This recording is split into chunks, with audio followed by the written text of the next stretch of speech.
ఎఫెసీ పత్రిక 4వ అధ్యాయము, కొత్త నిబంధన గ్రంథంలో ఎఫెసీ పత్రిక 4వ అధ్యాయము 22, 23, 24 వచనాలు చదువుదాము. కావున మునుపటి ప్రవర్తన విషయంలోనైతే మోసకరమైన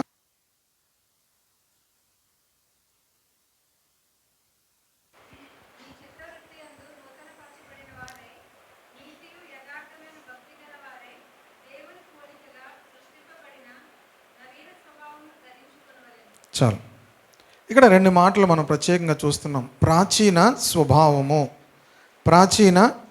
అందరూ చెప్తాం ప్రాచీన స్వభావము. అలాగే కింద భాగంలో ఉంది నవీన స్వభావము. ప్రాచీన స్వభావము, నవీన స్వభావము. ఒకటి వదులుకోవాలని ఉంది. ప్రాచీన స్వభావం ఏం చేయాలి? వదులుకోవాలని ఉంది. నవీన స్వభావమును ధరించుకోవాలని ఉంది. కనుక క్రైస్తవులుగా మన జీవితాల్లో ఈ పని జరగాలి. ప్రాచీన స్వభావమును మనం వదిలేసుకోవాలి, నవీన స్వభావమును ఏం చేయాలి? ధరించుకోవాలి. అలాగే కొలస్సీ పత్రికలో కూడా ఈ మాటలు మనం చూస్తాం. కొలస్సీ పత్రిక 3వ అధ్యాయము 10వ వచనంలో 9, 10 వచనాలు కలిసిపోయి ఉన్నాయి. ఒకనితో ఒకడు అబద్ధమాడకుడి, ఏలయనగా ప్రాచీన స్వభావమును దాని క్రియలతో కూడా మీరు పరిత్యజించి జ్ఞానము కలుగు నిమిత్తము దాన్ని సృష్టించిన వాని పోలిక చొప్పున నూతన పరచబడుచున్న నవీన స్వభావమును ధరించుకొని ఉన్నారు. ప్రాచీన స్వభావము దాని క్రియలతో కూడా మీరు విసర్జించి ఏం చేయమంటున్నాడు? దేవుడు సృష్టించినటువంటి ఆ పోలిక చొప్పున, దానిని సృష్టించిన వాని పోలిక చొప్పున అంటున్నాడు, నూతన పరచబడుచున్న నవీన స్వభావమును ధరించుకొని ఉన్నారు. కనుక మనం క్రైస్తవులం అయిన తరువాత, రక్షణలోనికి వచ్చిన తరువాత ఈ అనుభవంలోనికి రావాలి. నవీన స్వభావమును మనము ధరించుకున్న వారముగా ఉండాలి. కనుక ఈ మాటల్లోనికి వెళ్ళక మునుపు నేను ముందు కొంచెం తీసుకెళ్ళి ఆ తర్వాత మరలా ఈ నవీన స్వభావం అంటే ఏంటో నేను చెప్తాను. 5వ వచనం, కొలస్సీ పత్రిక 3వ అధ్యాయము 5వ వచనం కూడా చదువుదాం. కావున భూమి మీదనున్న మీ అవయవములను అనగా జారత్వమును, అపవిత్రతను, కామాతురతను, దురాశను, విగ్రహారాధనైన ధనాపేక్షను చంపివేయుడి. వాటి వలన దేవుని ఉగ్రత అవిధేయుల మీదకి వచ్చును. కనుక ప్రియ దేవుని బిడ్డలారా, మనము ఈ యొక్క ప్రాచీన స్వభావమైనటువంటి ఈ అలవాట్లను ఏం చేయమన్నాడు? భూమి మీద ఉన్న మీ అవయవములను, భూమి మీద ఉన్నటువంటి అవయవములు ఏంటంటే జారత్వము, అపవిత్రత, కామాతురత, దురాశను, విగ్రహారాధనైన. చాలామంది అనుకున్నట్లుగా విగ్రహారాధన అంటే ఐడల్ వర్షిప్ చేయడం కాదు. ఏంటి విగ్రహారాధన? చెప్పాలి అందరూ కూడా. ధనాపేక్ష. ధనము చాలామందికి విగ్రహము, ఆ ధనాపేక్షను ఏం చేయమంటున్నాడు? చంపేయాలి. ఏం చేయాలి అంటే అర్థం ఏంటి? చంపేసినవి ఏం చేయమని? ఒకళ్ళు చనిపోయిన వాళ్ళు తర్వాత మనకు కనిపిస్తారా, కనబడరా? చనిపోయిన వాళ్ళు ఎవరు కూడా మనకేమవరు, కనబడరు. చనిపోయిన వాళ్ళు ఎవరైనా గబాలను మన వీధిలో ఎప్పుడైనా కనబడ్డారు అనుకోండి, మీరు ఏమనుకుంటారు? మీరు వచ్చిన వాళ్ళు మళ్ళీ ఇంట్లోకి వెళ్ళిపోతారు, అవునా? బయటకు వచ్చిన వాళ్ళు ఏం చేస్తారు? మా తాతయ్య గారు చనిపోయారు, సడన్గా కుర్చీ వేసుకుని ముందు కూర్చున్నారు అనుకోండి, ఈ వీధిలోకి మరలా ఇక ఎవరు కూడా రారు. ఎందుకు? ఆయన చనిపోయి చాలా కాలం అయింది. మరలా ఆయన కుర్చీ వేసుకొని అక్కడ కానీ కూర్చున్నారు అనుకోండి, ఏమవుతుంది? ఎవరు రారు.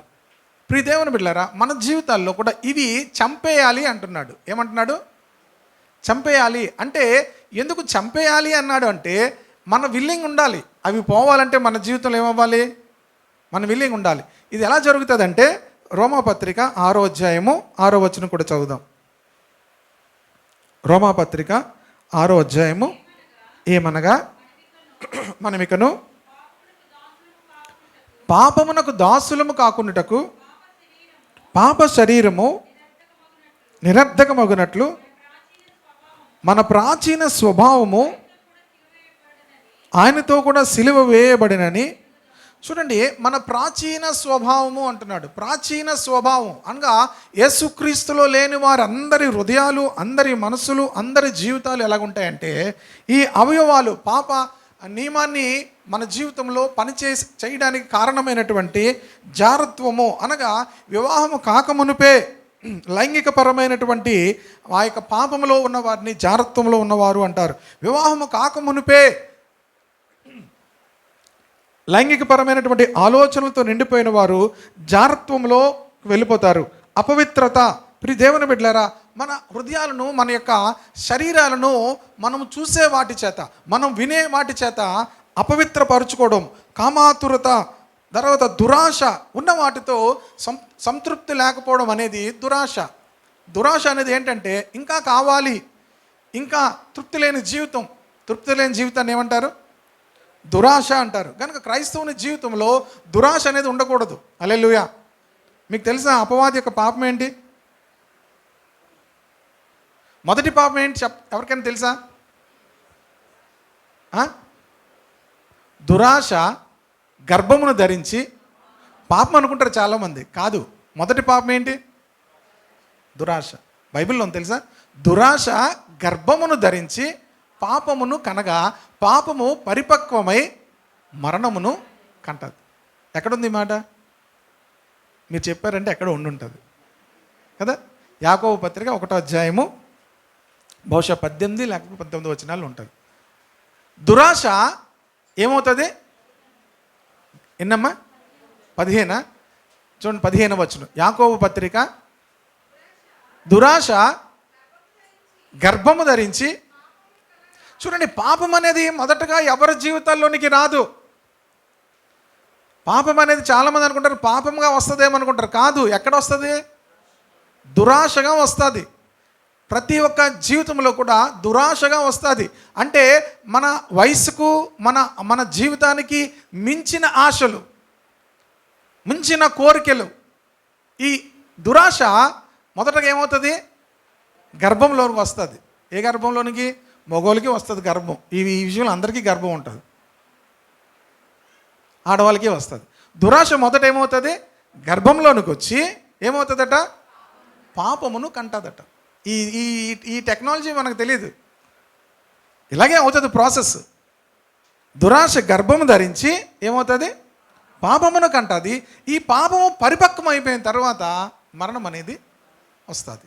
కనుక ఇది జ్ఞాపకం ఉంచుకోవాలి. కనుక దురాశ అనేటువంటిది మన జీవితంలో మొదటగా దురాశ సమయంలోనే దాన్ని తీసేసాం అనుకోండి, పాపము అనేది మన జీవితంలోనికి రాదు. హల్లెలూయా. చాలామందికి తెలియదు. పాపం అయిపోయాక, పాపం పరిపక్వం అయిపోయాక ఇక చచ్చిపోతాం అనగా, మరణం వచ్చేది అనగా అప్పుడు గుర్తొస్తుంది పాపం అని. అది వేర్లు పారేసి వేర్లు లోనకి వెళ్ళిపోయి అన్నీ అయిపోయిన తర్వాత ఎక్కడికి తీసేయాలి? ముందు దురాశ. మన ఆశల్లో ఉన్నప్పుడే దాన్ని తీయగలిగితే పాపం అనేది మన జీవితంలోనికి రాదు. హల్లెలూయా. కనుక దాన్ని ఏం చేయమన్నాడు? దురాశలోనే చంపేయాలి అంటున్నాడు. తర్వాత ఏమంటున్నాడు? విగ్రహారాధనైనా ధనాపేక్ష. చాలా ప్రమాదం ఇది. ఎవరికి చాలామందికి తెలియదు ధనాపేక్ష. బైబిల్ క్లియర్గా చెప్తుంది, మనము కలిగి ఉన్న వాటితో మనము తృప్తి పొంది ఉండాలి. ధనాపేక్ష అనేది ఇంకొక మంచి మాట రాశాడండి పౌలు. ఎవరికైనా గుర్తుందా? తిమోతికి రాసిన పత్రికలో రాశాడు. ధనాపేక్ష సమస్తమైన, అండర్లైన్ చేసుకోండి, అది పక్కనే ఉంటుంది. అది తిమోతి గ్రంథంలో 1 తిమోతి పత్రికలో 6వ అధ్యాయము 10వ వచనం చూడండి.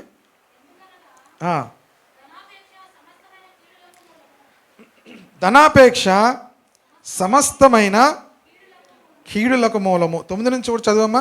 ధనవంతులొకటకు అపేక్షించువారు శోధనలోను, ఉరిలోను, అవివేకయుక్తములను, హానికరములైన అనేక దురాశలలోనూ పడుదురు. అట్టివి మనుష్యులను నష్టములోను, నాశనములోను ముంచివేయును. ఎందుకనగా ధనాపేక్ష కొందరు వాటిని ఆశించి విశ్వాసం నుండి తొలగిపోయి నానా బాధలతో తమను తామే పొడుచుకున్నారు. ధనాపేక్ష అనేది సమస్తమైన కీడులకు మూలము. కనుక మనము కలిగి ఉన్న వాటితో మనము తృప్తి పొందాలి. దేవునికి స్తోత్రం కలుగును గాక. ధనాపేక్ష అనేది ఎలా మారిపోద్ది అంటే విగ్రహారాధనగా మారిపోతుంది. కనుక ధనాపేక్షను ఏం చేయాలి? చంపేయాలి. ప్రైజ్ ది లార్డ్, హల్లెలూయా. ధనమును మనము సంపాదించుకోవాలి, ధనమును మనము కూడగొట్టుకోవాలనేటువంటి ఆలోచన మనలోంచి తీసేయాలి. ఎందుకంటే దేవుడే సమస్తమును కూడా ధారాళముగా దయచేసేవాడు. అదే తిమోతి పత్రిక 6వ అధ్యాయము 17వ వచనం చూడండి. ఇహమందు ధనవంతులైన వారు గర్విష్ఠులు కాక, చూడండి మళ్ళీ ఏమంటున్నాడు? అస్థిరమైనది అంటే అర్థం ఏంటి? స్థిరము కానిది. ధనం ఏంటి? స్థిరము కానిది. అస్థిరమైన ధనమందు నమ్మిక ఉంచక సుఖముగా అనుభవించుటకు సమస్తమును మనకు ధారాళముగా దయచేయు.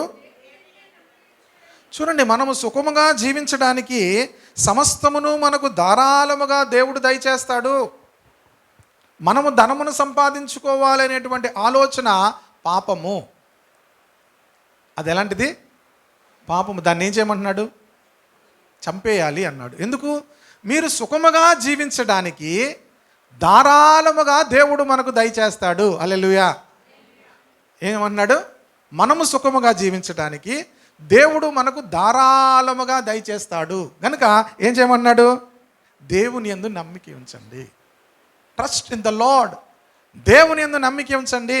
ఈరోజు ఒకవేళ మీరు ఈరోజు నమ్మిక ఉంచిన వెంటనే మీకు ధారాళముగా అన్నీ మీరు అనుభవించలేకపోవచ్చు, కానీ మీరు ధనమునందు అపేక్షించకుండా, ధనాపేక్ష లేకుండా, ప్రియ దేవుని బిడ్డలారా, మీరు ఎప్పుడైతే దేవుని యందు నమ్మిక ఉంచి మీ జీవితాన్ని కొనసాగిస్తూ ఉంటారో దేవుడు మిమ్మల్ని ఏం చేస్తాడు? ధారాళముగా మీకు ఇవ్వడం ప్రారంభిస్తాడు. హల్లెలూయా. ఏం చేస్తాడు? ధారాళముగా మీకు దయచేస్తాడు. ఆమేన్. ఎంతమందికి కావాలి ధారాళముగా? ఎవరు చేతులు? అందరికీ కావాలి, కానీ ఇక్కడ చెప్పడానికి కొంచెం మొహమాటం. ఎంతమందికి కావాలి ధారాళముగా? చేతులు ఎత్తండి. సగం కాదు, మీరు సగమైంది సగమే చెప్పండి. కావాలా వద్దా? ఈవేళ చేతులు ఎత్తలేని వాళ్ళందరికీ ధారాళంగా దేవుడు ఇవ్వకుండాను గాక. ఎత్తిన వారందరికీ దేవుడు ధారాళముగా దయచేయను గాక. హల్లెలూయా. కనుక దేవుడు మనకు ధారాళముగా ఇస్తాడు. బైబిల్లో ఉన్న వాగ్దానం నేను చెప్తున్న మాట కాదు. అయితే ఏం చేయమన్నాడు? దేవుని యందు నమ్మిక ఉంచండి. ధనాపేక్ష సమస్తమైన కీడులకు మూలం. ఎందుకు మన జీవితాల్లో కీడు, ఎందుకు మన జీవితాల్లో నెమ్మది లేని స్థితి అంటే ధనాపేక్ష ఏం చేస్తుందంటే ప్రతి విధమైన కీడు మన జీవితంలోనికి వచ్చేటట్లుగా సాతానుడు దాని ద్వారా ప్రవేశిస్తాడు. హల్లెలూయా. సాతానుడు ఎలాగొస్తాడు? ఈ యొక్క ఏమేమి చెప్పాను? జారత్వము, అపవిత్రత, కామాతురత, ఇంకేం చెప్పాను? దురాశ, విగ్రహారాధనైన ధనాపేక్ష ఉంటే ఎవరు వస్తారు? చాలామందికి తెలియదు. చాలామంది ఇంట్లోకి వెళ్తున్నప్పుడు చాలామంది జీవితాల్లో మరి ఆ కుటుంబాల్లో అపవాది పనిచేయడం నేను చూస్తున్నప్పుడు, ప్రియ దేవుని బిడ్డలారా, ఎందుకు వస్తుంది అంటే వాళ్ళు అనుకుంటారు, కొంతమంది చెప్తున్నారు మీ ఇంట్లో ఆ బొమ్మ ఉందండి, ఆ బొమ్మ తీసేయండి, లేకపోతే ఆ ఏదో ఉంది ఆ గిన్నె తీసేయండి, ఆ చొంబు తీసేయండి. చొంబులకి గిన్నెలకి వస్తే ప్రపంచం అంతా కూడా ఆ గిన్నెల షాపులోకి వెళ్ళిపోతాయి దయ్యాలన్నీ కూడా. ఎక్కడ? అల్లిపురం దగ్గర స్టీల్ సామాన్లు ఉంటాయి. ఏంటి? ఎక్కడికి వెళ్తుంది అనుకున్నారు? ఈ ఉన్న చోట దురాత్మలు ఉంటాయి. ఎక్కడ? అపవిత్రత, జారత్వము, ఇంకా కామాతురత, దురాశ, ధనాపేక్ష ఉన్న చోట భయంకరమైనటువంటి ఈవిల్ స్పిరిట్స్ ఉంటాయి. వీటిని ఏం చేయమన్నాడు? అందుకని చంపేయాలి అంటున్నాడు. ఇప్పుడు అపవాదికి ఛాన్స్ ఉండదు. దేవునికి స్తోత్రం కలుగును గాక. హల్లెలూయా. ఇవి చంపేసిన వాళ్ళకి అపవాదికి వారి మీద అధికారం ఉండదు. హల్లెలూయా, హల్లెలూయా. గనక ఇవి చంపాలి అంటే అక్కడ సూత్రం చెప్పాడు. ఎలా చచ్చిపోయాడట? మన ప్రాచీన స్వభావము ఏమైంది? అక్కడ సిలువ దగ్గర, యేసుక్రీస్తు సిలువ దగ్గర చెప్తున్నాడు. సిలువలో 6:6, ఎక్కడ? రోమపత్రిక 6:6లో ఏముంది? మన ప్రాచీన స్వభావమును ఆయనతో కూడా సిలువ వేయబడినని ఎరుగుదము. ప్రాచీన స్వభావము సిలువ దగ్గర మనము వెళ్ళినప్పుడు, సిలువ చెంతకు వెళ్ళినప్పుడు మనందరిలో కూడా ఈ స్వభావం ఉంటుంది. సిలువ చెంతకు వెళ్ళినప్పుడు ఆ సిలువ దగ్గర ఏమవుతుందంటే మన ప్రాచీన స్వభావము సిలువ వేయబడుతుంది. హల్లెలూయా. సిలువ వేయబడిన తరువాత మనము వాటి నుంచి విమోచింపబడతాం. హల్లెలూయా. ఒకవేళ అవి మనలో ఉంటే బైబిల్ క్లియర్గా చెప్తుంది, కొలస్సీ పత్రిక 3:6 వాటి వలన దేవుని ఉగ్రత అవిధేయుల మీదకి వచ్చును. వాటి వలన, ఇవి ఎవరి మీద ఉన్నాయో వారి మీదకు దేవుని ఉగ్రత వస్తుంది. పూర్వము వారి మధ్య జీవించినప్పుడు మీరు వీటిని అనుసరించుచు ఉంటిరి. పూర్వము అంటే ఎప్పుడు? పూర్వము వారి మధ్య జీవించినప్పుడు మీరును వీటిని అనుసరించి నడుచుకుంటేరి. పూర్వం అంటే ఎప్పుడు? ప్రభువుని యేసుక్రీస్తున్న జ్ఞానము ప్రభువుని యేసుక్రీస్తుని గురించిన జ్ఞానము లేనప్పుడు, యేసుక్రీస్తులోనికి రాకమునపు పూర్వం వీటన్నిటిని మనం అనుసరించి నడుచుకున్నాం. ఇప్పుడైతే మనం వాటిని ఏం చేయమంటున్నాడు? చంపేయాలి. కనుక 2వ భాగంలోనికి వెళ్తున్నాను. 8వ వచనం చదువుదాం. ఇప్పుడైతే మీరు కోపము, ఆగ్రహము, దుష్టత్వము, దూషణ, మీ నోట బూతులు అని వీటినన్నిటినీ విసర్జించుడి. వీటిని ఏం చేయమంటున్నాడు? విసర్జించాలి. మొదటి చెప్పాను, అవి ఉంటే ఎవరు వస్తారని చెప్పాను? పై ఉంటే దురాత్మలు వస్తాయి. గనుక ప్రియ దేవుని బిడ్డలారా, అవి మన జీవితాలను, మన కుటుంబాలను నాశనం చేస్తాయి. ఇక్కడ పౌలు మరొక మాటను చెప్తున్నాడు. ఏమనంటే, మన జీవితంలో ఉన్నటువంటి కోపము, ఆగ్రహము, దుష్టత్వము, దూషణ, మీ నోట బూతులు అని వీటిని అన్నిటినీ ఏం చేయమంటున్నాడు? విసర్జించాలి. ఇవి విసర్జించకపోతే ఏం జరుగుతుంది? ఎఫెసీ పత్రిక 4:30-31 చూడండి. ఎఫెసీ పత్రికలు కూడా ఇవే విషయాలు చెప్పాడు. సమస్తమైన 30-31 దేవుని పరిశుద్ధాత్మను దుఃఖపరచకుడి, ఆయన యందు ముద్రింపబడి ఉన్నారు. సమస్తమైన ద్వేషము, కోపము, క్రోధము, అల్లరి, దూషణ, సేమ్ ఇదే చెప్పాడు కదా అక్కడ పౌలు కూడా. ఇక్కడ కూడా ఏం చెప్పాడు? ఇవన్నీ కూడా మీరు ఏం చేయాలి? విసర్జించాలి. ఎందుకు మరి అక్కడ తీసుకెళ్ళి చెప్పానంటే, ఇవి ఉన్నవారు పరిశుద్ధాత్మను దుఃఖపరుస్తారు. సమస్తమైన కోపము, ద్వేషము, క్రోధము, అల్లరి, దుష్టత్వం ఉన్న వాళ్ళు ఏం చేస్తారట? పరిశుద్ధాత్మను దుఃఖపరుస్తారు. క్రైస్తవ జీవితము పరిశుద్ధాత్మలో ఆనందమై ఉన్నది. నీతి, సమాధానము పరిశుద్ధాత్మ యందలి ఆనందమునై ఉన్నది. పరిశుద్ధాత్మ యందలి ఆనందం ఉన్న వాళ్ళే క్రైస్తవ జీవితంలో ఉన్న ఆనందాన్ని అనుభవించగలుగుతారు. హల్లెలూయా. క్రైస్తవ జీవితంలో ఉన్నటువంటి ఆనందం ఎక్కడా లేదని వారు ధైర్యముగా చెప్పగలుగుతారు. ఎందుకంటే వారు పరిశుద్ధాత్మలో ఏమవుతున్నారు? ఆనందిస్తున్నారు. పరిశుద్ధాత్మలో ఎవరు ఆనందించలేరంటే, పరిశుద్ధాత్మను దుఃఖపరిచేవారు పరిశుద్ధాత్మలు ఏం చేయలేరు? ఆనందించలేరు. ఎవరు దుఃఖపరుస్తారు పరిశుద్ధాత్మను అంటే? ఏమనుంది? ఎవరికైతే ద్వేషం ఉంటుందో వాళ్ళ ముఖం చూస్తే అంటారు చూడండి. కొంతమంది అంటారు, నాకు ఆయన ముఖం చూస్తుంటే ఏమవుతుంటుంది? ఒళ్ళు మామూలుగా మీరు అనే మాట చెప్పండి, ఏమవుతుంటుంది? మీరు పరిశుద్ధాత్మను డైరెక్ట్గా ఏం చేస్తున్నారంటే దుఃఖపరుస్తూ ఉన్నారు. ద్వేషం ఎవరిలో ఉంటుందో వారు పరిశుద్ధాత్మను ఏం చేస్తున్నారు? దుఃఖపరుస్తున్నారు. తర్వాత కోపము. చెప్పండి, కోపము పరిశుద్ధాత్మను ఏం చేస్తుంది? కొంతమంది తెలివిగా ఏం చేస్తారు తెలుసా? నా ప్లేస్లో నీకుంటే తెలుస్తుంది పాస్టర్ గారు, కోపం వస్తుందో రాదో అంటారు. నేనైనా మీరైనా మీ ప్లేస్లో నేనున్నా, నా ప్లేస్లో నేనున్నా, కోపం ఉంటే పరిశుద్ధాత్మను దుఃఖపరుస్తాం. ఇప్పుడు ఎవరి ప్లేస్లో ఎవరున్నారనేది గొప్ప కాదు. అర్థమైందా? నా ప్లేస్లో మీరుంటే కోపం వస్తుంది, మీ ప్లేస్లో నేనుంటే కోపం వస్తుంది. ఎవరి ప్లేస్లో ఎవరున్నా అల్టిమేట్గా మనము చేస్తున్న పని పరిశుద్ధాత్మను దుఃఖపరుస్తున్నాము. అర్థమైందా? ఇప్పుడు ప్లేసెస్ కాదు కావాల్సింది, ఎవరిని దుఃఖపరుస్తున్నాము? పరిశుద్ధాత్మ మన ద్వారా దుఃఖపడతాడు. అందుకనే ఎఫెసీ పత్రికలోనే పౌలు ఏం చెప్పాడంటే, కోపపడుడు కానీ పాపం చేయకండి అన్నాడు.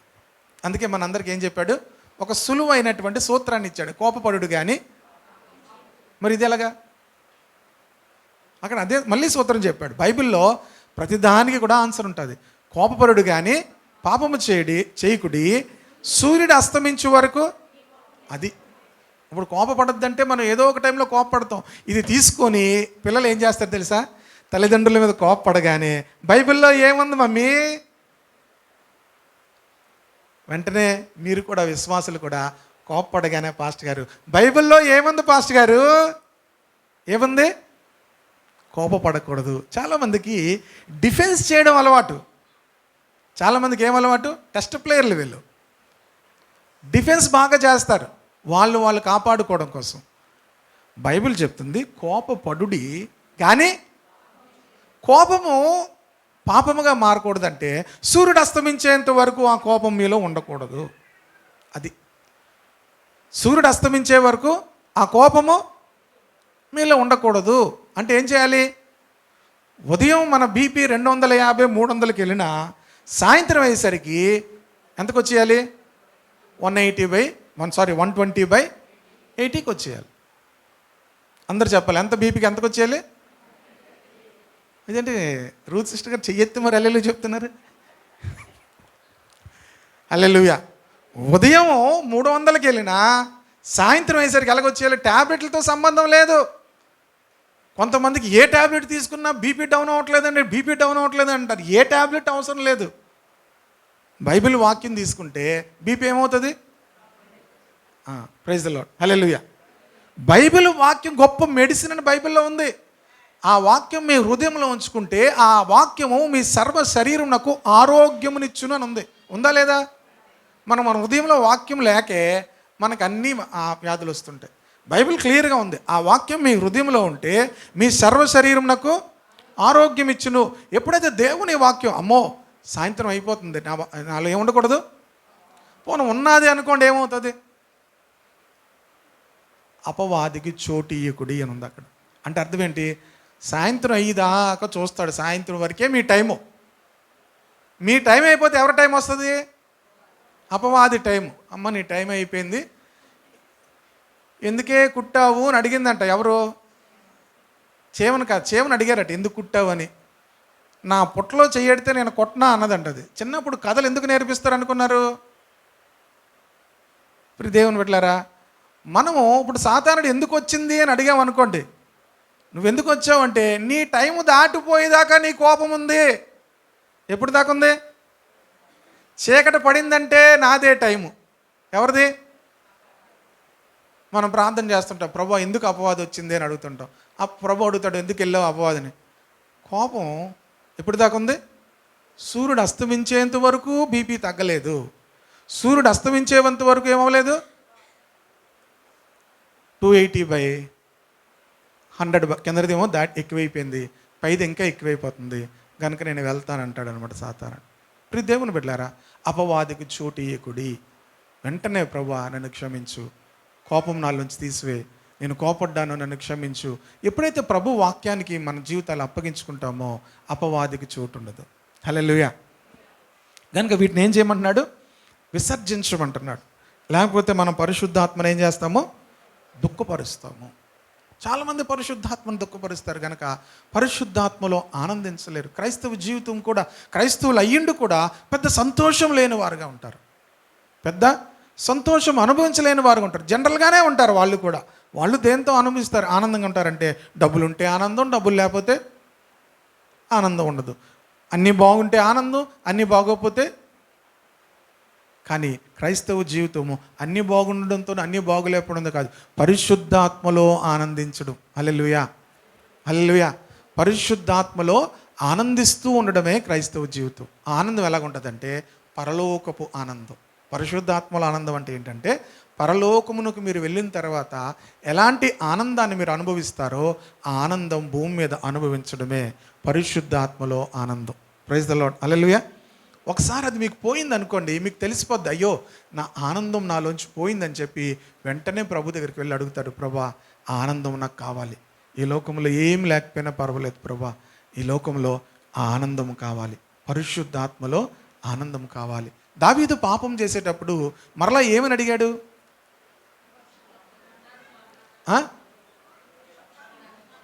నీ రక్షణ ఆనందము నాకు మరలా దయచేయి. ఎప్పుడైతే ఆ ఆనందం కోల్పోయడం తనకు అర్థమైందో తను అడుగుతున్నాడు. దావీదు భక్తుడు 51వ కీర్తనలో పాపం చేసిన తర్వాత అడుగుతున్నాడు, నీ రక్షణ ఆనందము నాకు మరలా దయచేయము, నీ పరిశుద్ధాత్మను నా యొద్ద నుండి తీసివేయకము. నేను నిన్ను దుఃఖపరిచాను నా పాపము ద్వారా, నేను వ్యభిచారం చేయడం ద్వారా, నేను హత్యను చేయడం ద్వారా నేను నా ఆనందాన్ని కోల్పోయాను, నీ ఆత్మను నేను కోల్పోయాను. మరలా నాకేం కావాలంటున్నాడు? రక్షణ ఆనందము నాకు దయచే, నీ పరిశుద్ధాత్మను నా యొద్ద నుండి తీసివేయద్దు. కానీ క్రైస్తవ జీవితంలో మనకు అర్థం అవ్వాలి, నాలో రక్షణ ఆనందం లేదు, పరిశుద్ధాత్మలో ఆనందం లేదు గనక వాటిని మనం మరలా దేవుని అడిగినప్పుడు దేవుడు మనకు మరలా ఆనందాన్ని దయచేస్తాడు. హల్లెలూయా. కనుక ప్రియ దేవుని బిడ్డలారా, కనుక కోపము, క్రోధము, ఆగ్రహము, దుష్టత్వము, దూషణ, మీ నోట బూతులు, ఇవన్నీ కూడా మీరు ఏం చేయాలి? విసర్జించాలి, వీటిని విడిచిపెట్టాలి, విసర్జించాలి. అప్పుడు రక్షణ ఆనందాన్ని ఎప్పుడు కూడా మనం అనుభవిస్తాం. అసలుకి మన సబ్జెక్ట్ ఏంటి? ప్రాచీన స్వభావాన్ని వదులుకోవాలి. ఇప్పుడు వదులుకోవడానికి చెప్తున్నాను. ఇప్పుడు ఏం ధరించుకోవాలి? నవీన స్వభావాన్ని ధరించుకోవాలి. ఏం ధరించుకోవాలి? ఇంతకీ నవీన స్వభావం అంటే ఏంటి? కొలసీ పత్రిక 3వ అధ్యాయము 12వ వచనం. కాగా దేవుని చేత ఏర్పరచబడిన వారును పరిశుద్ధులను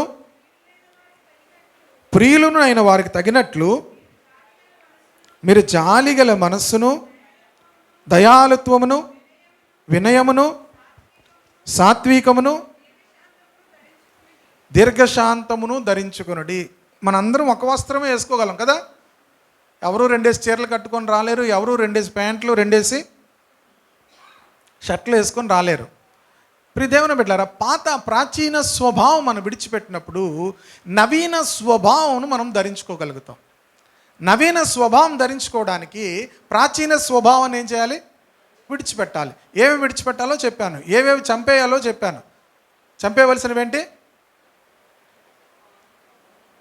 కోపం కాదు, కోపం చంపలేం, అది వస్తూనే ఉంటుంది చచ్చిదాకా. మంచం మీద మనం పడిపోయిన తర్వాత కోపం వస్తుంది, నీళ్ళు అడిగిన వెంటనే ఇవ్వలేదు అనుకో, ఇప్పుడు నీళ్ళు ఇవ్వడం అంటారు. కోపం అనేది ఎప్పటికీ అలాగా పాపముగా ఉండకూడదు, అంటే సూర్యుడు అస్తమించేంత వరకు ఉండకూడదు. జారత్వము, అపవిత్రత, కామాతురత, దురాశ, ధనాపేక్షను చంపేయాలి. అవి మనలో ఎప్పటికీ కూడా ఉండకూడదు. ప్రియ దేవుని బిడ్డలారా, ఇవి విసర్జించాలి. కోపము, ఆగ్రహము, దూషణ, దుష్టత్వము, ఇంకేటమ్మా నోట బూతులు ఏమవకూడదు, జాగ్రత్తగా ఉండాలి. అవి ఉంటే మనము దుష్టునికి చోటిస్తాం. ఇప్పుడు విడిచిపెట్టాం గనక ఏం ధరించుకోమంటున్నాడంటే జాలి గల మనస్సును. మీరు దేవుని చేత ఏర్పరచబడిన వారు, మీరు పరిశుద్ధులు, మీరు ప్రియులు, వారికి తగినట్లుగా మీరు జాలి గల మనస్సును ధరించుకోవాలి. ఏ మనసు ధరించుకోవాలి? జాలి గల మనస్సు. అందరికీ ఏమో, కొంతమంది చాలా హార్డ్గా ఉంటారు. నేను అంతేనండి. నువ్వు అంతే అయినా దానిని విడిచిపెట్టి ఏ మనసు ధరించుకోవాలి? జాలి గల మనస్సును ధరించుకోవాలి. ధరించుకోవడం అంటే అర్థం ఏంటి? దాన్ని చెప్తాను. ఇంకేం ధరించుకోమంటున్నాడు? దయాళుత్వము. ప్రతి క్రైస్తవుడు కూడా జాలి గల మనసుతో ఉండాలి. గవాలని మనం ఎవరు ఎక్కడ ఎలాంటి పరిస్థితుల్లో మనం చూసినా వారి మీదకి జాలి గల మనస్సు అనేది మన జీవితంలోనికి రావాలి. వెంటనే వారిని చూసి జాలి పడాలి. అవసరతలో ఉన్న, ఇబ్బందులో ఉన్న, అనారోగ్యంలో ఉన్న వారిని చూసి ఏమవ్వాలి? జాలి పడే మనస్సు మనకు రావాలి. రెండోది ఏంటి? దయాళుత్వము. దయాళుత్వము, దయ. ఎల్లప్పుడూ కూడా మనము దయతో వాళ్ళకి సహాయం చేసేవారంగా ఉండాలి. యేసు ప్రభువారు ఆయన చాలామందిని చూసినప్పుడు వారు కాపరలేని గొర్రెల వలె ఉన్నారని చూసి వారిని చూసి ఆయన ఏం చేశారట? కనికెరబడ్డాడట. హల్లెలూయా.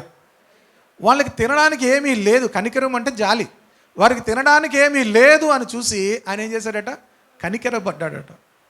ఆ యొక్క తప్పిపోయినటువంటి కుమారుణ్ణి చూసి ఆయన ఏం చేశాడట, కనికరపడ్డాడు. అతను మరలా వస్తున్నప్పుడు చూసి ఆ తండ్రి అతనిని చూచి అతని మీద కనికరపడి అతని మెడ మీద పడి ఏం చేశాడట, ముద్దు పెట్టుకున్నాడు. కనుక తండ్రి ఇంకొక చోట ఒక విధవరాలు యొక్క కుమారుడు చనిపోయినప్పుడు ఆ ఊర్లోంచి అతను తీసుకొని వెళ్తుంటే సమాధి చేయడానికి యేసు ఆ తల్లిని చూసినప్పుడు చూసి ఆమె మీద కనికరపడి ఆ పాడిన ఆపండి అని చెప్పి దాన్ని ముట్టి ఏం చేశారట. అంటే కనికరపడిన వెంటనే ఏమొస్తుందంటే దయ వస్తుంది. దయాలుత్వము అంటే వారికి మనం సహాయం చేయగలుగుతాం. దేవుడు జాలి పడ్డాడు, అంతేకాదు కొంతమంది జాలి పడతారు, అయ్యో ఏమంటారు, అయ్యో అక్కడితో జాలి పడ్డారు మీరు, అంతే.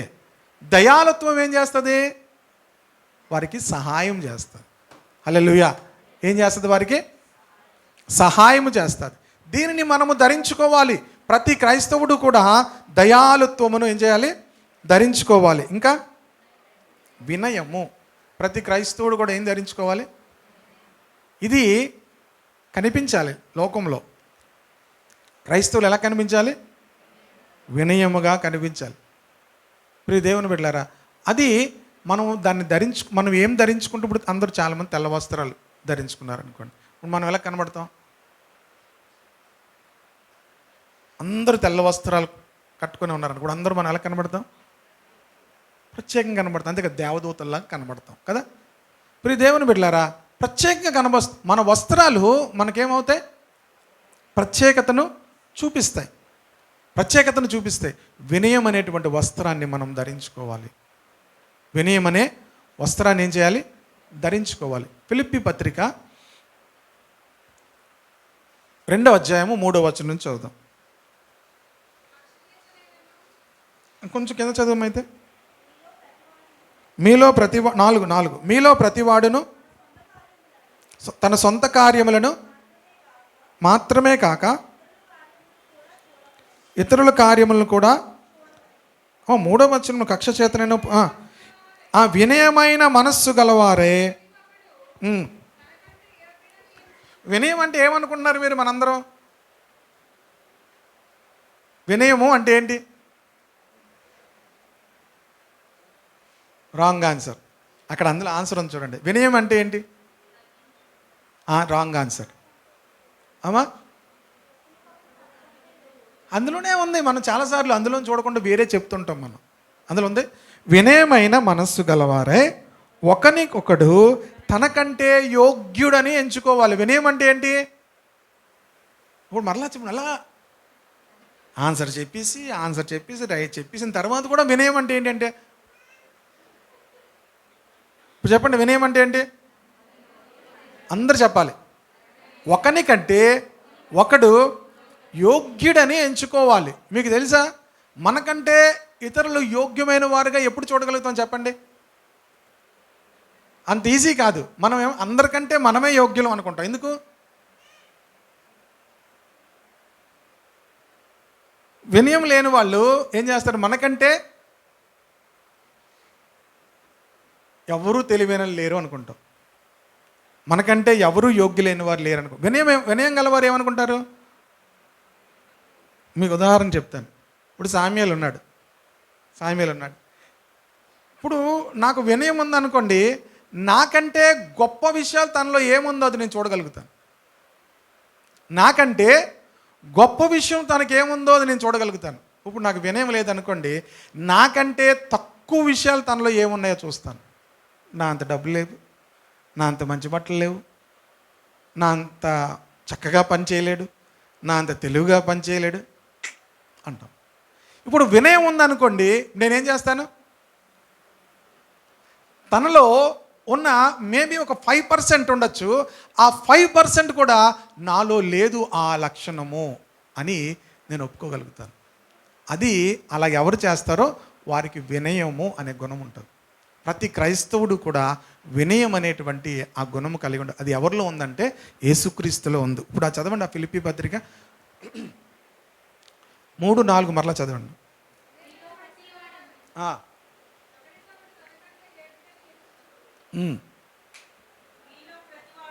మీలో ప్రతివాడును తన సొంత కార్యములు మాత్రమే కాక, అప్పుడు మనం ఏం చేస్తాం? క్రీస్తు యేసునకు కలిగిన ఏ మనస్సు? అది మనస్సు అనే మాట ఎక్కడుంది? అక్కడ అందులో వినయమైన మనస్సు అని ఉంది. బైబిల్ చదివేటప్పుడు ఎలా చదవాలో మీకు చెప్తున్నా. మనస్సు అని వాడాడు కనుక ఏ మనస్సు అది? ఆ 3వ వచనంలో ఏముంది? వినయమైన మనస్సు. మీలో ప్రతివాడు తన సొంత కార్యములను మాత్రమే కాక ఇతరుల కార్యములను కూడా చూడవలెను. ఇప్పుడు మనం ఏ స్వభావం కోసం మాట్లాడుతున్నాం?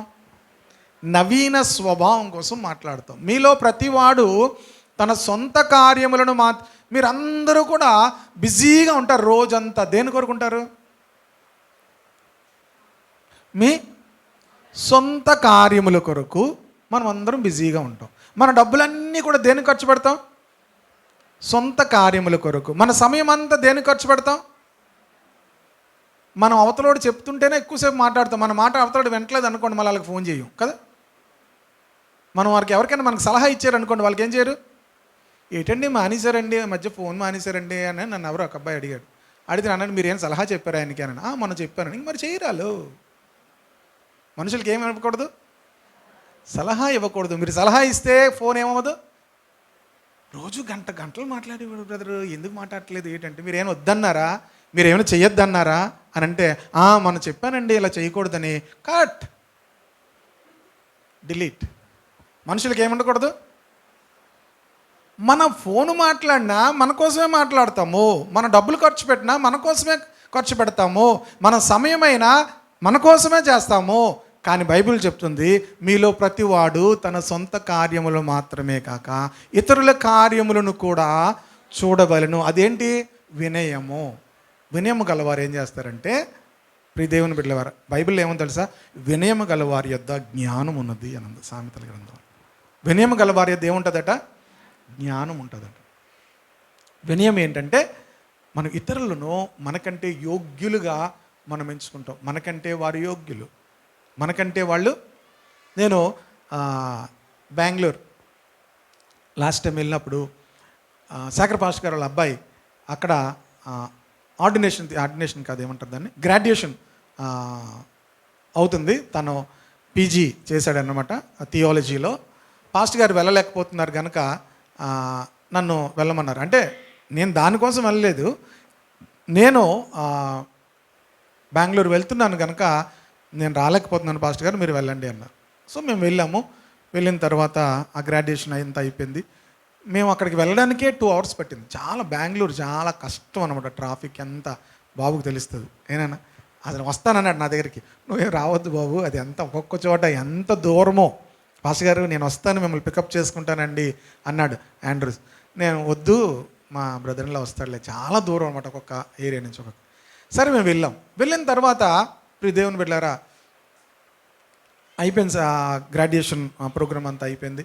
మేము వెళ్ళాం, విష్ చేసాము.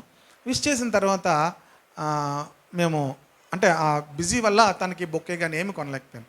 తర్వాత నేను విషయం ఎందుకు చెప్తున్నానంటే, ఎలాగ ఆలోచించాలో మీకు చెప్తున్నా. తనకి నేను వచ్చిన తర్వాత వెంటనే నేను 5,000 ఆఫరింగ్ పంపించాను. తనకు చిన్నోడు. పాస్టర్ గారు నాకెందుకు అన్నాడు. నేను అన్నాను, నేను లిడియాతో చెప్పాను అనమాట, నేను అన్నీ కూడా చేసిన తర్వాత చెప్తుంటాను లిడియాకి. ఆయన ఏమందు అనమాట, ఏ డబ్బులు ఎక్కడ ఇచ్చినా నేను ఏమందు, నాకు ఫుల్ ఫ్రీ. నాకు చాలామందికి ఏంటంటే చెప్పలు కొద్దా అలాంటివి నాకు అసలు ఏ ఉండదు. చేసిన తర్వాత చెప్తుంటాను చాలా విషయాలు. మంచిదే అన్నది. నేను అన్నాను, తర్వాత చెప్పాను అనమాట. ఒకవేళ బెన్నీలాగే తను కూడా జాబ్ చేసుకుని ఉంటే తను ఈరోజు కూడా శాలరీ తనకు వస్తుంది. తనకు కూడా జాబ్ చేసుకుని ఉంటే ఇప్పుడు తను దేవుని సేవకు సమర్పించుకున్నాడు, దేవుని సేవ చేయడానికి సమర్పించుకుని ఉన్నాడు. So it is our responsibility to support వాళ్ళకి. మన దేవుడు ఆశీర్వదించిన కొలది సపోర్ట్ చేయడం. పాస్టర్ గారు ఎందుకు వేశారు పాస్టర్ గారు ఎందుకు? లేదు నాన్న, నీకు ఫస్ట్ టైం నువ్వు గ్రాడ్యుయేషన్ తీసుకున్నావు కనుక నువ్వు ఏదైనా కొనుక్కో అని చెప్పి నేను ఇలాగా చాలామందికి చేస్తుంటాను. ఎందుకో తెలుసా? వారిని చూసినప్పుడు దేవుని బిడ్డారా, మనం ఒకటి గమనించాలి, మనకంటే యోగ్యులు అని వారిని ఎంచాలి. మనకంటే వారు సెక్యులర్గా చదువుకుంటే వాళ్ళు కూడా మన పిల్లల్లాగే ఈరోజు 50,000 60,000 లేకపోతే సాఫ్ట్వేర్ కంపెనీస్లో జాబ్ వస్తే ₹1,00,000 జాబులు రావచ్చు. కానీ వాళ్ళు దేనికి సమర్పించుకున్నారు? చదువులు రాక కాదు, చదువుకోలేక కాదు, దేవుని రాజ్యము కొరకు వాళ్ళు తమను తాము ఏం చేశారు? వారు మనకంటే యోగ్యులు. ఇప్పుడు మనం ఏం చేయాలి? మీలో ప్రతి వాడును తన సొంత కార్యములు మాత్రమే కాక, మన డబ్బులన్నీ మనం దేనికి వాడతాము? సొంత కార్యములకే వాడతాం. మన సమయం అంతా దేనికి వాడతాము? సొంత కార్యములకే వాడతాము. మన యొక్క కలిగిన ప్రతీది కూడా మన సొంతం కోసం వాడతాం. అందుకే బైబిల్ చెప్తుంది, మీలో ప్రతివాడు క్రీస్తు యేసునకు కలిగిన ఈ మనస్సు మీరు కలిగి ఉండాలి. ప్రభు మనలను పరలోకమును విడిచిపెట్టి మనలను ప్రేమించి భూమి మీదకి వచ్చాడు. ఆయన యోగ్యులుగా ఎంచాడు కనుకనే మన రక్షణ కొరకు ఆయన భూమి మీదకి వచ్చాడు. వినయము ప్రియ దేవుని బిడ్డలారా, క్రైస్తవ జీవితంలో ఆ వినయమైన మనస్సు మనకు ఉండాలి. వినయం అంటే మనం ఏమనుకుంటామంటే, ఎవరితో మాట్లాడదండి, మాట్లాడకపోయినా అన్నీ అంటించేయచ్చు. తెలుసా? మాట్లాడిపోయినంత మాత్రాన వినయము కాదు. వినయము అంటే మీకంటే ప్రతి వారిని యోగ్యులుగా ఎంచడం వినయం. మీరు ఇతరుల కార్యములో కూడా, ఇతరుల అవసరతలో కూడా పాలిభాగస్తులు అవడం అనేది వినయం.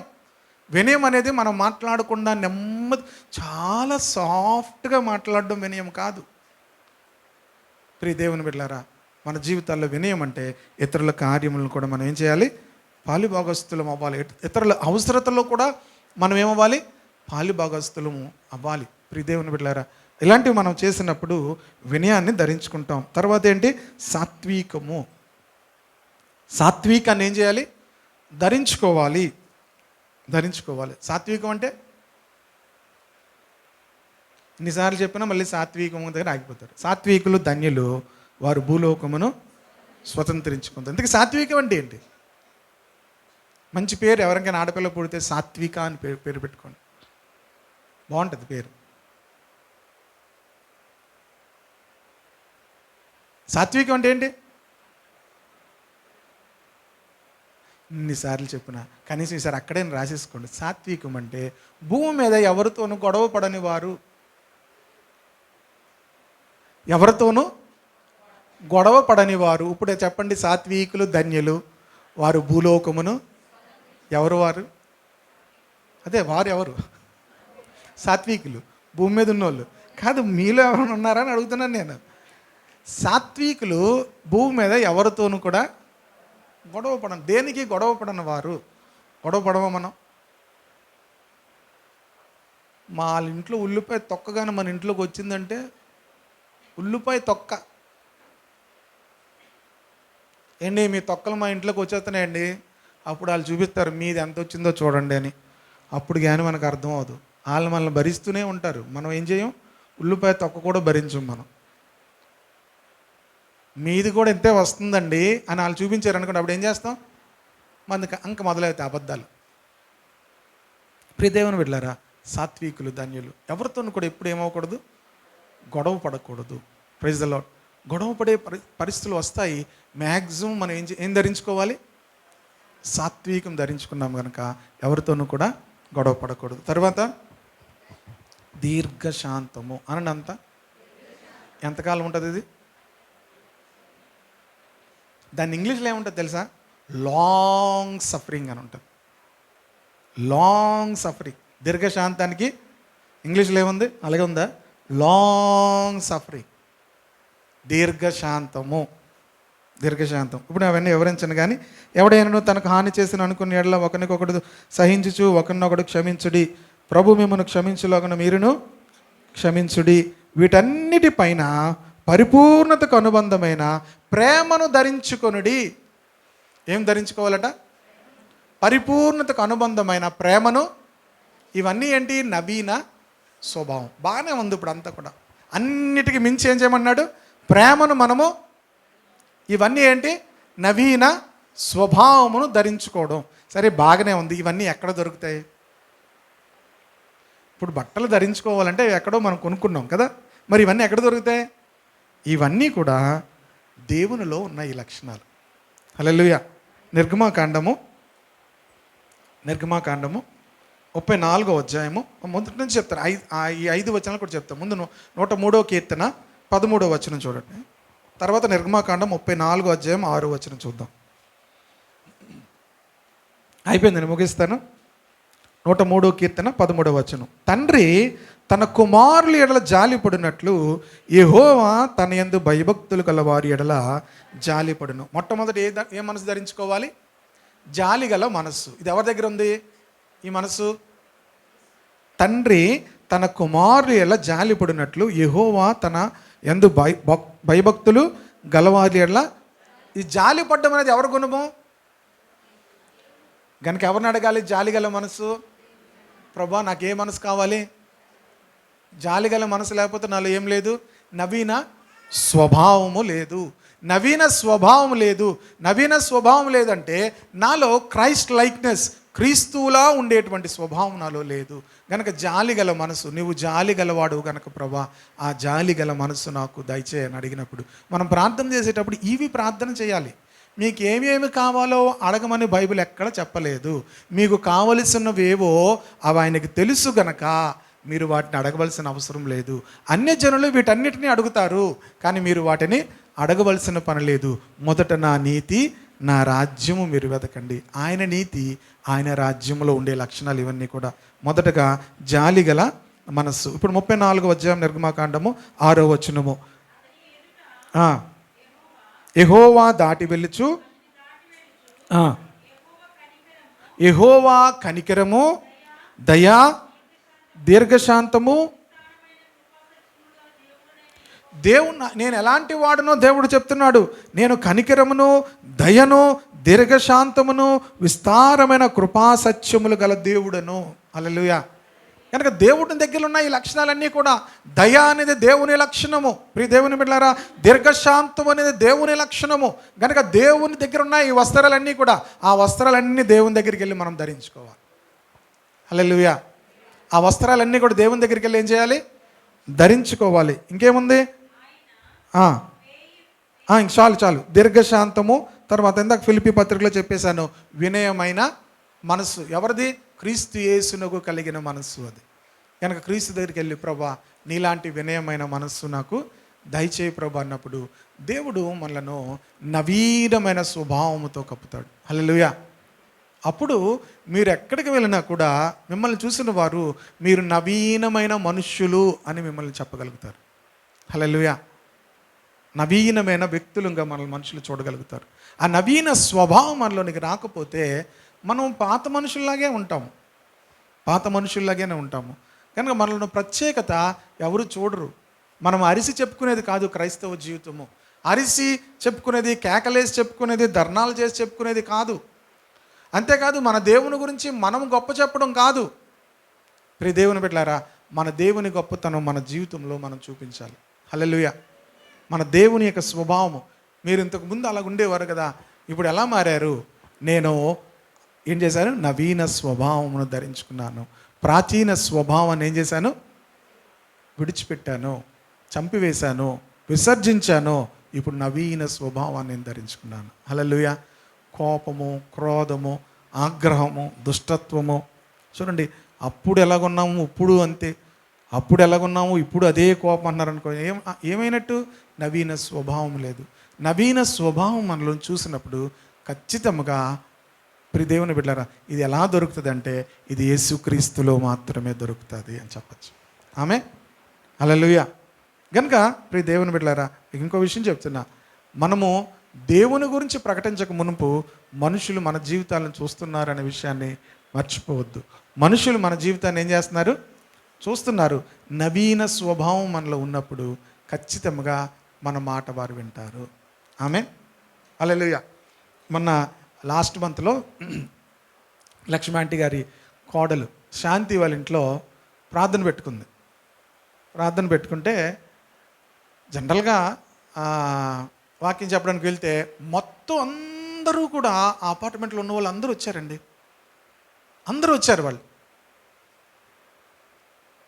వాళ్ళు చాలా మంచి వాళ్ళు తెలుసా. నేను మొన్న కూడా చెప్పాను, ఒక అమ్మకి ప్రేయర్ చేయబోతుంటే ఆమె వచ్చి ఆ కాలు పట్టుకుని ఆ పిల్లలతో ఏం చేస్తుందంటే, కాలు పట్టుకోండి పాస్టర్ గారు, కాలు పట్టుకోండి అంటుంది. అమ్మ అలా చేయకూడదు అని నేను అంటున్నాను. చాలాసార్లు మనలో ఆ భక్తి ఉండదు. మన భక్తి ఏంటంటే మన దేవుడు గొప్పవాడు అలా అనుకుంటాం. కానీ వాళ్ళు ఎంత భక్తి చూపించారు, నాకు చాలా ఇష్టం అలాంటివి. ఎంత భక్తి చూపించారో. నేను ఇంకా ఎందుకు చెప్తున్నానంటే, అందరూ వచ్చారు కదా, అప్పుడు నేను ఒక మాట అడిగినప్పుడు లక్ష్మీ ఆంటీ గారు ఒక మాట చెప్పారు. శాంతికి ఈ అపార్ట్మెంట్లో చాలా మంచి పేరుంది, ఆమె పిలిస్తే అందరూ వస్తారని. హలో, ఏం పేరుంది? మంచి పేరుంది. మీరు పిలిస్తే ఎవడో రాడండి, ఇది ఎవడో రాడండి, మా మాట ఎవడు. నీకు మంచి పేరుంటే నీ మాట అందరూ వింటారు. ఆమె నవీన స్వభావం మన జీవితాల్లో ఉంటే మన మాట అందరూ వింటారు.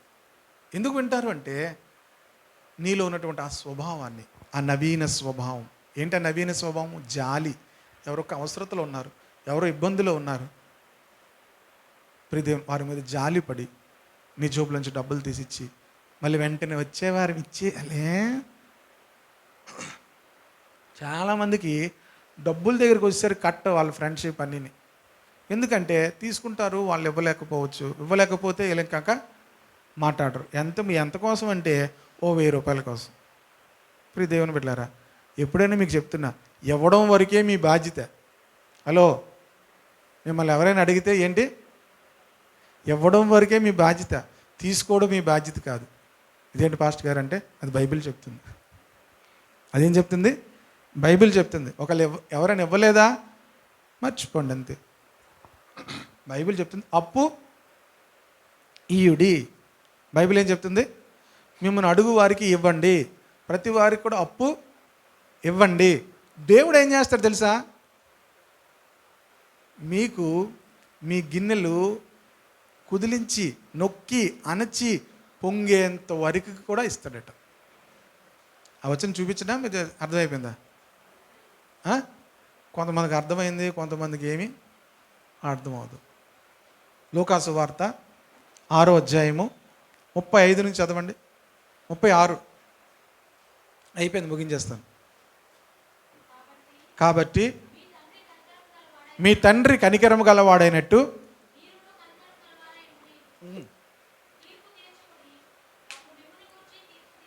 అప్పు ఈడేని ఉంటుంది. అక్కడ లేదు, అక్కడ ఎక్కడుంది? 30 ఏమన్నది అమ్మా? అప్పు ఈయుడి తీసుకోండి అని ఎక్కడుంది? అక్కడ మళ్ళీ రిటర్న్. మంచి మాటలు చెప్తారు పాస్టర్ గారు అనుకుంటున్నారు కొంతమంది. ఇవాళ కొంతమందికి ఏమో మీకు అలాగే ఉంటుంది పాస్టర్ గారు అని ఉంటుంది. చూడండి, 2 మనుషులు ఉంటారు ఇక్కడ. కొంతమంది మంచి మాటలు చెప్తారని కొంతమంది అనుకుంటారు, కొంతమంది ఏమనుకుంటారు, మీకు అలాగే ఉంటుంది పాస్టర్ గారు. అప్పు ఈయుడి, అప్పుడు మీ ఫలము దేవుడు మిమ్మల్ని ఏం చేస్తాడు? గొప్ప ఫలముతో నింపుతాడు. మీరు సర్వోన్నతిని ఆయన కృతజ్ఞత లేని వారి ఎడలను, ఆయన కృతజ్ఞత లేని అంటే అప్పు తీసుకొని కూడా మనకు కనీసం ప్రైజ్లాడి చెప్పలేని వాళ్ళకి కూడా ఆయన ఏంటట? ఉపకారి అయి ఉన్నాడు. కృతజ్ఞత లేని వారి ఎడలను, దుష్టుల ఎడలను ఆయన ఉపకారి అయి ఉన్నాడు. మీరు కూడా ఏమై ఉండాలి? ప్రైజ్లా. మీకు అప్పు ఇచ్చిన తర్వాత మీకు ప్రైజ్లాడి చెప్పకపోతే మీ బీపీలు అన్నీ కూడా ఏమవుతాయి? బీపీలు అసలు మామూలుగా రావండి, ఇలా తెచ్చుకుంటాం మనం అనవసరంగా. కృతజ్ఞత లేని వారి ఎడలను, దుష్టుల ఎడలను ఉపకారి అయి ఉన్నాడు. ఇంకా చదవండి, భలే ఉంటాయి మాటలు. కాబట్టి మీ తండ్రి కనికరం గలవాడై ఉన్నట్టు తీర్పు తీర్చద్దు, మీ గురించి కూడా తీర్పు తీర్చబడదు. వీడు గ్యారంటీ నరకంలోకి వెళ్ళిపోతాడండి అనొద్దు, మీరు కూడా వెళ్ళిపోతారు. లేకపోతే తీర్పు తీర్చద్దు, మీ గురించి కూడా తీర్పు తీర్చబడదు. నేరం మోపద్దు. సింపుల్. మీరు నేరం మోపుతుంటే మీ మీద కూడా దేవుడు నేరం మోపుతాడు. మీరు నేరం మోపకపోతే ఆయన నేరం మోపడు. ఇంకా క్షమించండి, మీరు క్షమిస్తే దేవుడు మిమ్మల్ని క్షమిస్తాడు. ఇవ్వండి, మీ ఇస్తే మీకు దేవుడు ఇస్తాడు. చూడండి, రూల్స్ అన్నీ ఎలాగుంటాయి, సింపుల్గా ఉంటాయి. ఇంకా అణచి కుదిలించి దిగజారునట్లు నిండు కొలతను మీరు ఇస్తే దేవుడు మీకు ఎలాగిస్తాడంటే, మీరు మిమ్మల్ని దిగజారునట్లు నిండు కొలతతో మనుషులు వచ్చి మీ ఒడిలో కొలుతురు. మీరే కొలతతో కొలుస్తారో ఆ కొలతతోనే మరలా కొలవబడును. అర్థమైందా? మీరు ఇస్తే దేవుడు ఏం చేస్తాడు? ఎవరికి? దేవునికి కాదు, మనుషులు అవసరతలో ఉన్నవారికి, ఇబ్బందులు ఉన్నవారికి, అక్కర్లో ఉన్నవారికి మీరు ఇస్తే దేవుడు కూడా మీకు ఏం చేస్తాడు? అణచి కుదిలించి పొంగి పొర్లేంతగా దేవుడు మీకు ఇస్తాడు. ఆమేన్, హల్లెలూయా. ప్రియ దేవుని బిడ్డలారా, మన జీవితాల్లో దేవుని యొక్క వాక్యానికి మనము అలా లోబడి నడుచుకుంటే దేవుడు మనము సర్వోన్నతిని కుమారులు అనబడతాము అనందు పై వచనం ఉందా? మనం ఏమవుతామట? సర్వోన్నతిని కుమారులు అనబడతాం. పై వచనం పెట్టినా అందరూ సర్వోన్నతిని కుమారులేనా? యేసుక్రీస్తు ప్రభువారు పరిసయ్యులను శాస్త్రులను చూసి మీరు మీ అపవాది పిల్లలు అన్నారు. వాళ్ళకి బీపీ పెరిగిపోయిందండి. మేము దయ్యం పిల్లలు అంటావా? మేము దయ్యం పిల్లలు ఎవరన్నారన్నమాట? యేసుప్రభు అన్నాడు వాళ్ళని చూసి, మీరు మీ తండ్రి అగో అపవాది పిల్లలు అనగానే వెంటనే రాళ్ళు తీశారట యేసుప్రభు మీద. యోహాను సువార్తలో ఉంటుంది, 7వ అధ్యాయంలో ఉంటుంది ఈ మాట, 7, 8 అధ్యాయంలో. మీరు మీ తండ్రి యొక్క అపవాది పిల్లలు అనగానే వాళ్ళందరూ రాళ్ళు తీసుకొట్టేపోయారు. ఎందుకు అనగా అన్నాడంటే, మీరు మీ తండ్రి క్రియలే చేస్తున్నారు.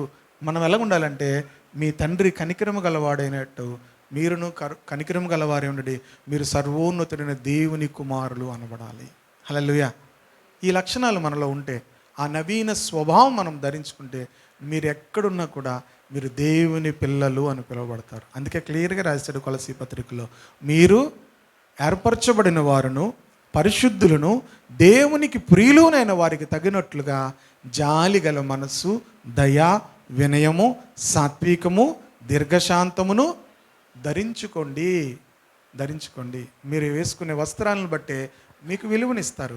మనం ఎలాంటి వస్త్రాలు ధరించుకోవాలంటే ఇలాంటి వస్త్రాలు ధరించుకోవాలి. వీటన్నిటికీ మించి పరిపూర్ణతకు అనుబంధమైన ప్రేమను ధరించుకోండి. హల్లెలూయా. ఇలా ధరించుకొని మీరు వెళ్తే ఖచ్చితంగా నవీన స్వభావమును చూసిన వాళ్ళు ఖచ్చితంగా మనతో అంటారు, వీళ్ళెవరు? సర్వోన్నతుడైన దేవుని పిల్లలు. ఆమేన్, హల్లెలూయా. దేవుని పిల్లలు, మనము దేవుని పిల్లలమని పిలువబడాలి. ఎవరు పిల్లలను పిలువబడాలి? అంతేగాని మనం అరుచుకొని కేకలేసుకొని ఇవన్నీ చేస్తే ఎవరు పిల్లలు అంటారు? మీరు మీ తండ్రి యొక్క అపవాది పిల్లలు అని యేసుప్రభు అన్నాడు. కనుక అలాంటి పరిస్థితి రాకుండా మన ప్రాచీన స్వభావమును దాని క్రియలతో కూడా విసర్జించి చంపివేసి నవీన స్వభావమును ధరించుకుందాం. ఈ నవీన స్వభావం ఎక్కడుంది? యేసుక్రీస్తులో ఉంది. ఆయనే జాలియు కనికరమును కలిగిన దేవుడు, దీర్ఘశాంతము కలిగిన దేవుడు. కనుక వాటన్నిటిని మనం ధరించుకుందాము. మనల్ని చూసిన వారు ఖచ్చితంగా ప్రభును చూడగలుగుతారు. కళ్ళు మూసుకుందాము. ఈరోజు ప్రభు యొక్క శరీరము, ప్రభు యొక్క రక్తం తీసుకోకమునుపు ఏవి చంపేయాలో వాటిని గురించి నేను చెప్పాను. వాటిని మన జీవితాల్లోంచి చంపివేయాలి. జారత్వము, లైంగికపరమైన ఎటువంటి అపవిత్రత మన జీవితాల్లోనే ఉండకూడదు. దురాశ, ప్రతి విధమైనటువంటి విగ్రహారాధన, ధనాపేక్ష, ధనమును సంపాదించుకోవాలి, ధనమును కూడగట్టుకోవాలి.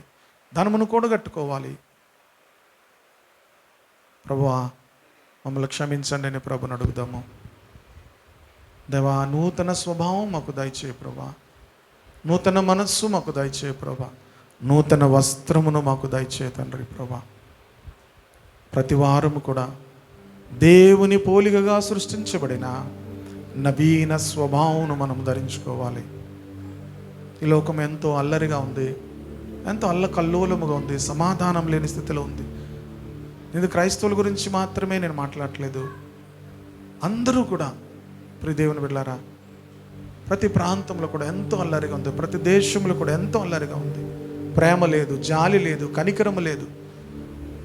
ఒకరినొకరు చంపుకుంటున్నారు, ఒకరినొకరు ద్వేషించుకుంటున్నారు. ఆ మతం అంటే ఈ మతం, ఈ మతం అంటే ఆ మతం, ఆ కులం అంటే ఈ కులము. ఒక రాజకీయ పార్టీ వాళ్ళు ఇంకొక రాజకీయ పార్టీల మీద ఎంతగానో ద్వేషము, జాలి లేదు. కనీసము ఒక వ్యక్తి అవసరతలో ఉన్నాడని, ఒక వ్యక్తి ఇబ్బందిలో ఉన్నాడని, ఒక వ్యక్తి అనారోగ్యంలో ఉన్నాడని జాలి లేదు, కనికరం లేదు. దేవుని బిడ్డలముగా నూతన స్వభావమును, నవీన స్వభావమును మనం ధరించుకుందాము. క్రీస్తు యేసునకు కలిగిన ఈ మనస్సు మీరును కలిగినది. అందరూ కూడా సొంత కార్యములే చూచుకొనిచున్నారు కానీ యేసుక్రీస్తు కార్యములను చూడట్లేదని చెప్తున్నాడు. మనలో ప్రతి ఒక్కరూ కూడా మన సమయాన్ని, మన ధనమును, మనకున్న ప్రతి విధమైన తలాంతులు కూడా ఒకనికంటే ఒకడు యోగ్యుడని ఎంచుకోవాలి. మనకంటే యోగ్యులైన వారు, మనకంటే మంచివారు, నీలో 90 మంచి లక్షణాలున్నా ఎదుటి వానిలో ఉన్న కొన్ని మంచి లక్షణాలు మనం చూడగలిగినప్పుడే మనలో వినయం ఉంది. నాకు నేనే గొప్ప అనుకుంటే నాకు వినయం లేదు. ఇతరులు ఉన్న మంచి లక్షణాలు చూడగలుగుతున్నామా? అప్పుడు వారిని కూడా మనం అభినందించగలుగుతాం. నీలో ఈ మంచి లక్షణం ఉంది, నాలో అటువంటి మంచి లక్షణం లేదు. దేవా, యూదేవేల్లో నీ వాక్యం అందరిలో కూడా ఫలించాలని ప్రార్థిస్తున్నాను తండ్రి. ప్రభువా, కనికరించు. ఆ నవీన స్వభావము మేమందరము ధరించుకోవడానికి నీ సిలువ యొద్దకు వస్తున్నాం తండ్రి. నీ రక్తమును ఆశ్రయిస్తున్నాం తండ్రి. నీ నామమును ఆశ్రయిస్తున్నాం ప్రభువా. ప్రతి ఒక్కరూ కూడా అడుగుదాము, దేవా, నవీన స్వభావముతో మమ్మల్ని కప్పు తండ్రి. జాలి గల మనస్సు, దయ, ప్రతి విధమైనటువంటి వినయము, సాత్వికము, దీర్ఘశాంతము, పరిపూర్ణతకు అనుబంధమైన ప్రేమతో మనం కప్పబడదాము. అపవాదికి మన జీవితంలో ఎటువంటి చోటు ఇవ్వద్దు. కోపము, ఆగ్రహము, దుష్టత్వము, మన నోట బూతులు, వీటన్నిటిని విసర్జిద్దాము. Before we partake in Lord's table, ప్రభు యొక్క శరీరము, ప్రభు యొక్క రక్తము మనం తీసుకోక మునుపు ఆయన రక్తము చేత శుద్ధి చేసుకుందాం. మనల్ని విమర్శించుకుందాము.